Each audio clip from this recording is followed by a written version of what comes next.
This week I learned I really gotta stop recording these little updates on the weekend because, kids.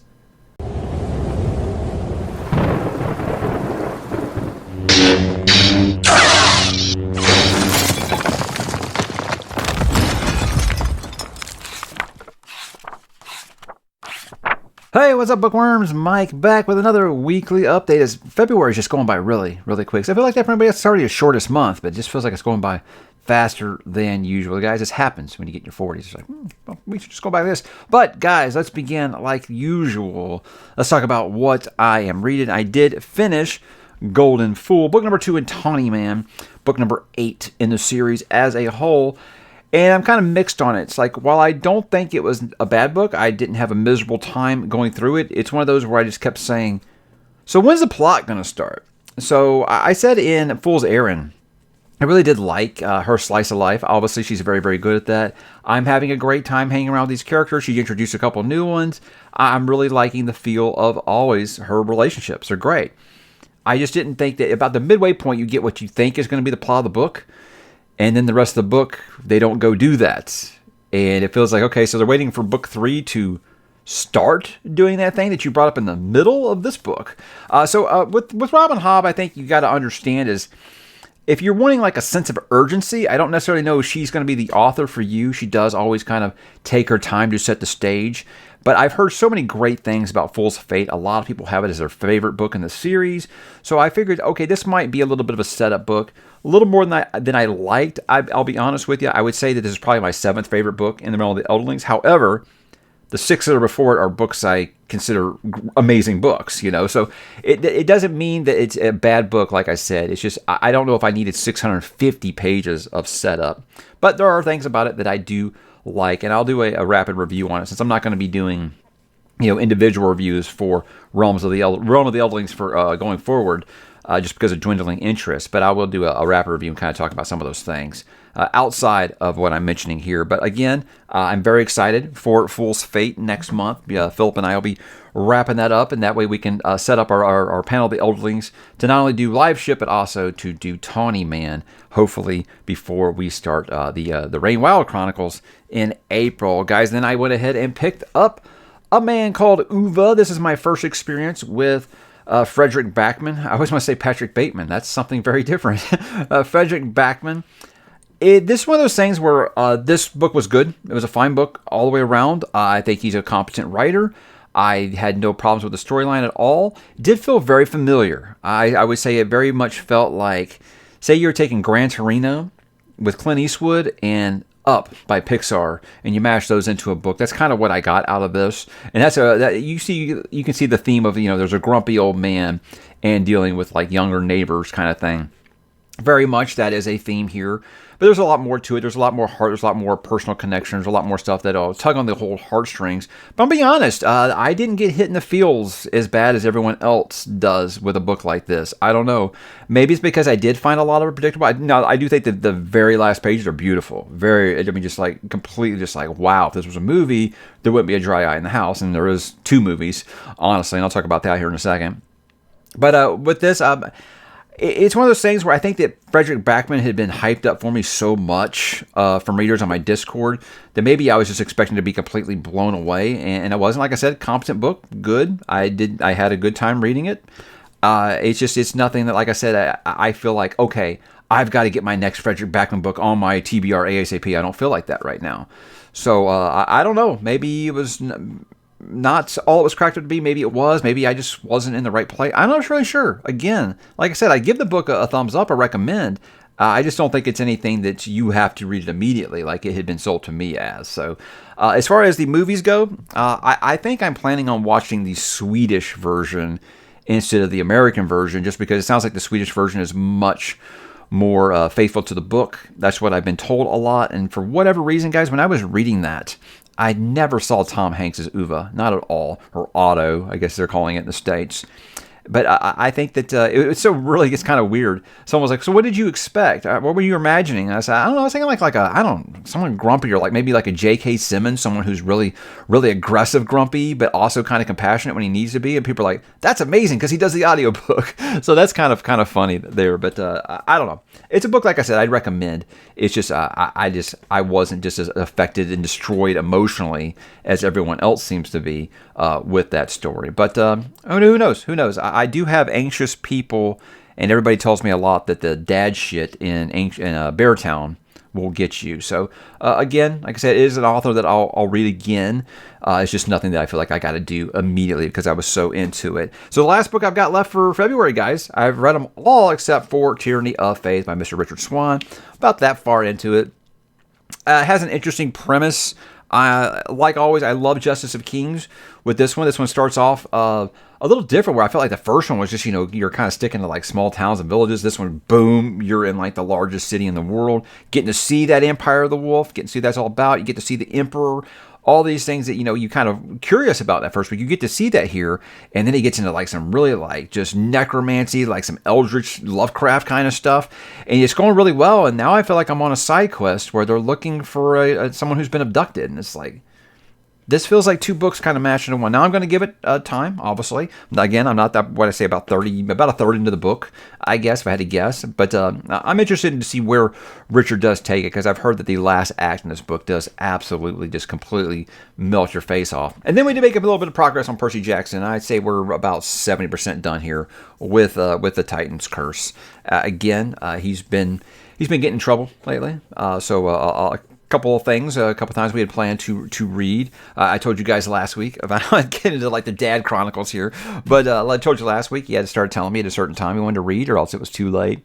He got in trouble, and so had to punish him a couple times, and he didn't get to have fun reading time those nights. But we will continue to make our way through that. We are still enjoying it quite a bit. The chapter where they say "damn" about 16 times.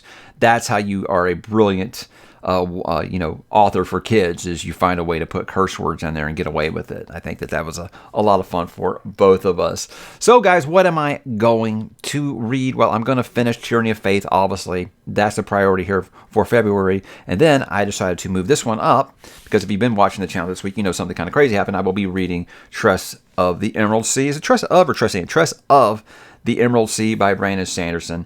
Did get this beautiful edition, which I'll talk about here in a second.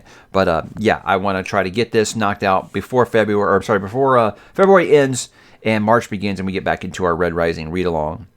But this is what I had planned to read maybe this spring or summer sometime, but I did decide to move it up for reasons I will go into in depth when I talk about some things that happened this week on the channel. But as far as that, guys, that's really all I got. I don't know how fast that Brandon Sanderson book reads. The fact that everybody's told me it's very much like a Princess Bride kind of story. You can kind of fly through it really quick. Okay, great. It's a Cosmere novel, so I'm obviously excited about it. And after that, maybe if I've got time before the clock does hit March 1, I might try to fit in The Outsiders by S.E. Hinton, because that looks like it could be a couple days read, if that, maybe one. I mean, I finished Man Called Uva in about 24 hours, so I imagine I could probably finish The Outsiders just as quick. But we shall see, guys. How about this week on the channel? I did my Valentine's video. People weren't very interested, I don't think. Here's the thing, is that Stephen King content on my channel is hit or miss.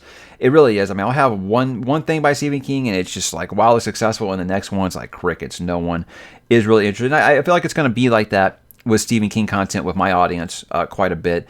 Just to stick to the holiday theme, I just decided to do, how about my favorite couples within the multiverse, and mixed feedback on that one. But that's fine. Obviously, when you deal with something like that, people are afraid of spoilers. They don't want to know who ends up together. So I get that. But I had fun doing it because I think, as much as you don't think of Stephen King as a romance writer, he does have some good romances in his book. And that was actually kind of difficult for me to narrow that down to 10, but I was quite happy with the ones I picked.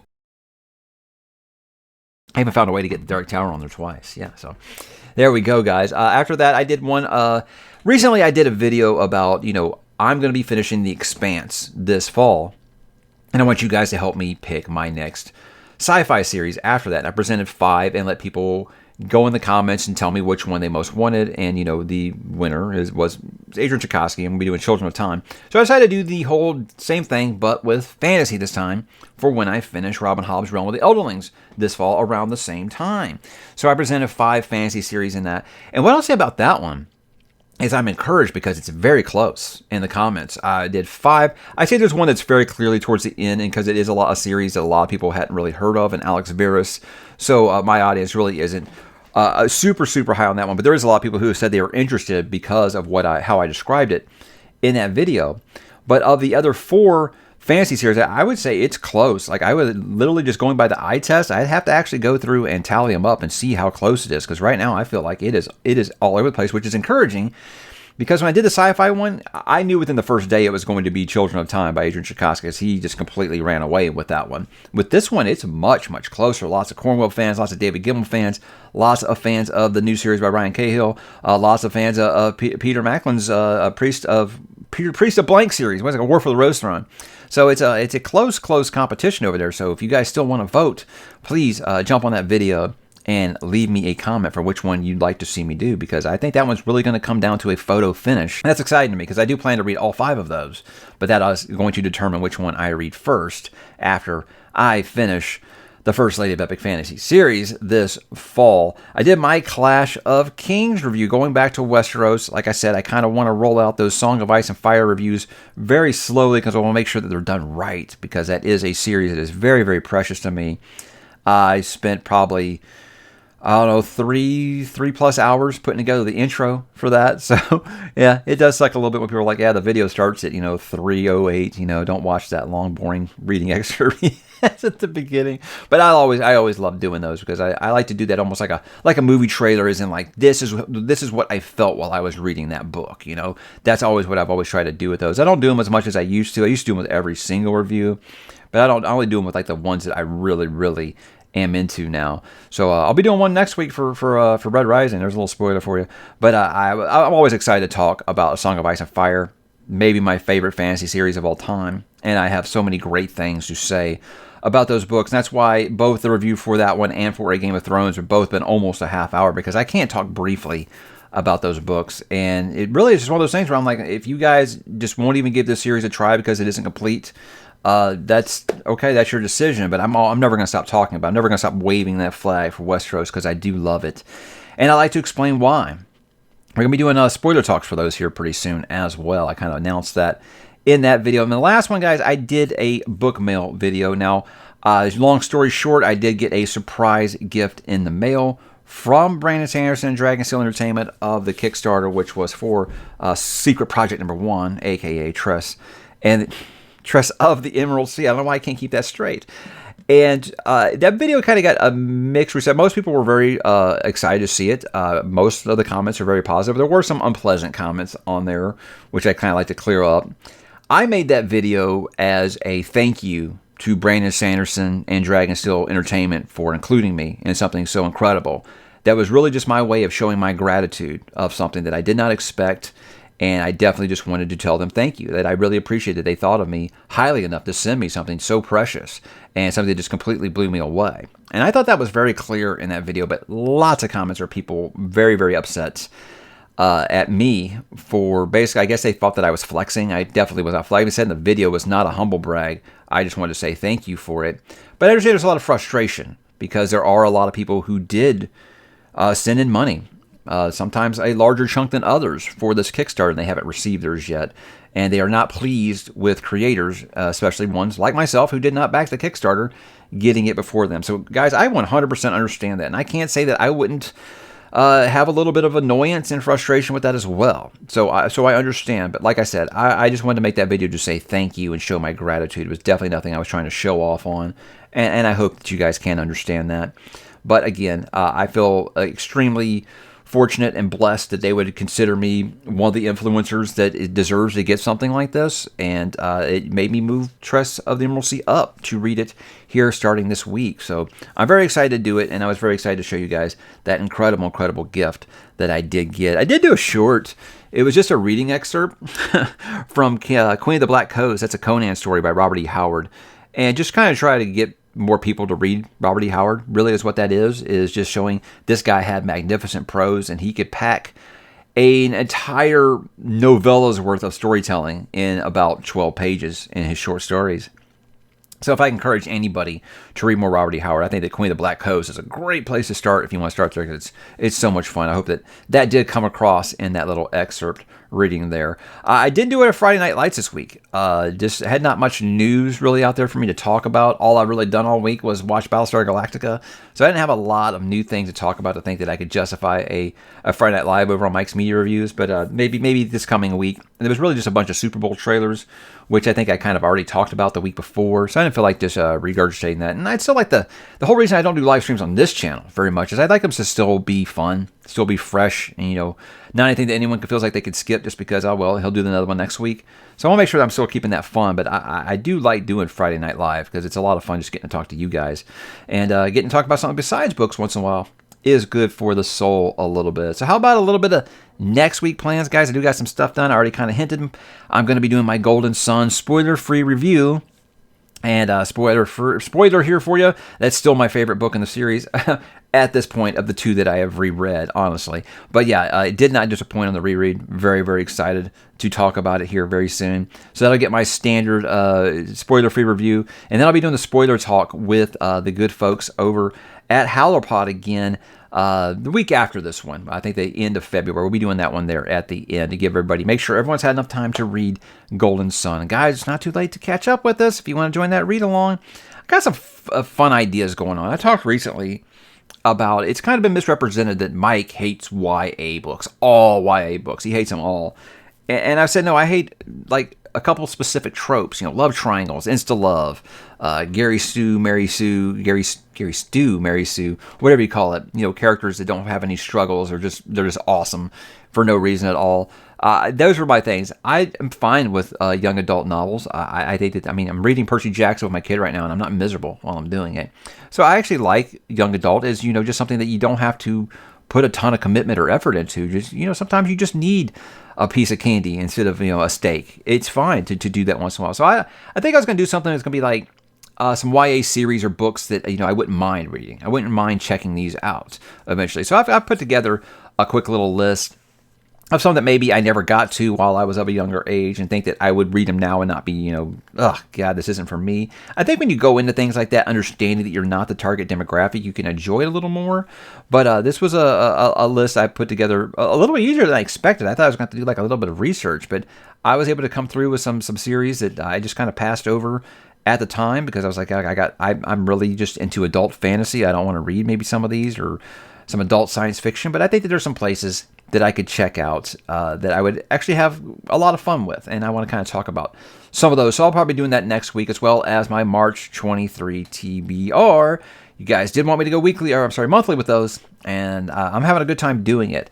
And I've had a couple of changes to my March 2023 plans, and we'll be talking about those there sometime next week. And like I said, I will be doing a rapid review both for A Man Called Uwe and Golden Fool by Robin Hobb. So look for those sometime next week. But guys, that's pretty much it for the books. There are a couple of TV and movie talk things I would like to talk about before I go. Look, I seem to be on an island with finding The Last of Us just fine. That it's good TV. I think it's just barely above average as far as an adaptation because everyone else that's a game player seems to be loving it. They call it amazing. And that's fine. I can accept that sometimes maybe it's just me. Look, I think it's a better adaptation than we're used to. I'm just not finding it as amazingly, or what's the word?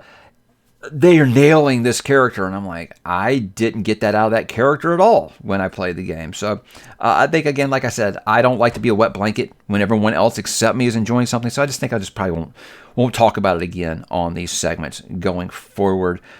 Someone asked me, what do you think was the best Super Bowl trailer? There's a couple, I think. One thing I didn't like about the Super Bowl trailers was them having a 30-second clip to say, go online and watch the trailer now. Look, I understand the Super Bowl ads are expensive, but you know what?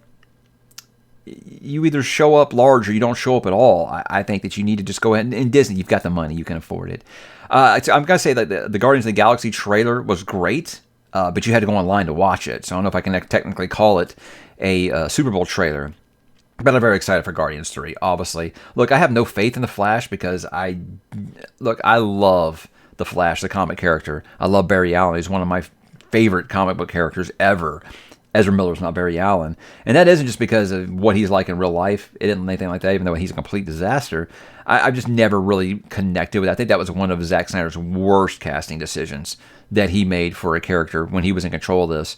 But, not gonna lie, just like everyone else, I mean, of my age range, we grew up with Batman 89, Keaton as our Batman. So it's just like that conversation of like who's the best James Bond, usually who you grew up with or something like that. It was really cool seeing Michael Keaton back in the Tim Burton Batman attire, of course, that 89 Batmobile, which is just amazing. So it looks cool. I think it could be something. The multiverse stories are so fun in DC Comics. It really is. You start getting into Elseworlds and all the Earth 1, Earth 2, all that stuff is a lot of fun. So I think it's a lot of things they could play with. Very much looks like, hey, look what Spider-Man did with Far From Home. Or is it No Way Home? Whichever one did the part 3, whichever one did all the different Spider-Mans. I think they could very much do something like that. You know, they could, who knows? They could have some surprises. They could get Christian Bale back. Hell, they could, somehow CGI in Adam West for all I know. I don't know. They could do something a lot of fun with it. So the trailer was neat. It did what it was supposed to do, I think. Look, guys, I'd love to be wrong about Indiana Jones. This Indiana Jones movie, Dial of Destiny, awful name. It's now the 8th most expensive movie of all time. It's cost over $300 million to make, and people are like, oh, it's just because they've got to make Harrison Ford look young the whole movie. Guys, that's not as expensive anymore as it was just a decade ago.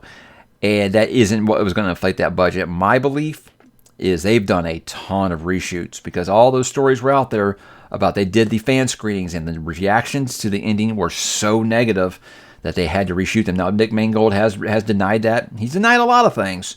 And I'm thinking it's because, yeah, sure, you don't want bad stuff. You don't want your movie to be DOA because of stuff like that. So, of course, you try to bury stories like that. That's what I think happened. I think that the reaction was so negative, they sidelined certain people that had creative control and said, no, we're going to give the people what they want if this is the final goodbye to Harrison Ford as this character. So I'd love to be wrong about it, but this trailer still, to me, I still saw a ton of red flags. But again, like I said, I would love nothing more, guys. Even if it's Disney. I know you guys think that I just want Disney to take L's all the time. And I think Disney does take L's, just people won't accept it. I would love to have one more great Indiana Jones films. I really would. I would absolutely love it. So here's hoping. I've had a lot of people ask me about Hogwarts Legacy. I guess this is the gaming talk segment. I haven't had a gaming talk in a while. I have to wait, guys. I have to wait until April. I could get it on PC, but this is something I want to play with my kids. They're very much into the world of Harry Potter. With me, we've never next-gen'd. Like I'm a PC gamer. My kids have a Switch. We didn't see any reason to get a PS5 or whatever they're calling the new Xbox. I don't even know what the name of that is. Plus, Xbox has crossplay. I can play all those games on my PC, and I have an expensive gaming PC. Why would I buy the new Xbox? And we have Game Pass, so I can play that on my computer, or we can play them on the Xbox One. Anyway, long story short, we got to wait. It comes out on Xbox One in April. That's what we're getting it on. And so I'll be able to talk about it more then. I've heard nothing but amazing things about it, but I'm just saying that's why I haven't talked about it. I'm not scared. People, are you afraid to talk about it because of the back? I don't care about that, guys. I've talked about how much I love Harry Potter on this channel a million times. I don't care if that makes people mad. I love Harry Potter. That's it. So, of course, I want to play that universe. So I'll be playing Hogwarts Legacy in April and talking about it then. So that's the only reason that I haven't brought it up. Everyone I've talked to that's played it said it's going to be hard to beat for Game of the Year. And it's just exceptional, and I cannot wait to slip into those robes, put on the sorting hat, find out where I'm going, and what kind of havoc I can spread across the land as a dark wizard. It's going to be a lot of fun, guys. So, guys, that was my week. What's your week shaping up to look like? Why don't you go ahead and drop in the comments. Let me know what you're watching, what you're reading, what you're listening to, what you are playing, and I will talk to you there.